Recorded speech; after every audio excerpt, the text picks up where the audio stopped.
বউর হাতে যদি সন্ধ্যাবেলায় এরকম গরম গরম আলু পরোটা খাওয়া যায়, আলু অবশ্য বের হয়ে গেছে, এতে সমস্যা নাই, ওটা আমি ঢুকে ম্যানেজ করে মুখের মধ্যে ঢুকাই দিব।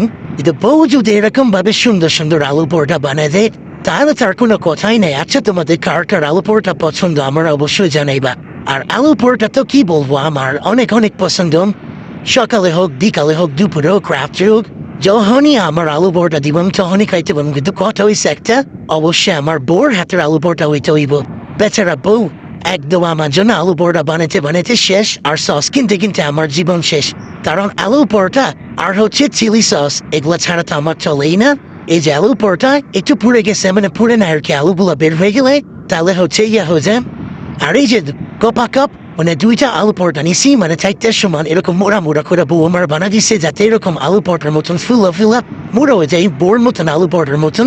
তো এরকম ভাবে কপা কাপ দুইটা মিটার মধ্যে হেভসি, সাথে যদি পেঁয়াজ হয় এরকম ভাবে, আর তো কোনো কথাই নেই। জাস্ট আমার তো দেখেই বুঝতেছেন যে, আমার মুখের এক্সপ্রেশন দেখেই তো আপনারা বুঝতেছেন যে কি লেভেলের স্বাদ হইছে।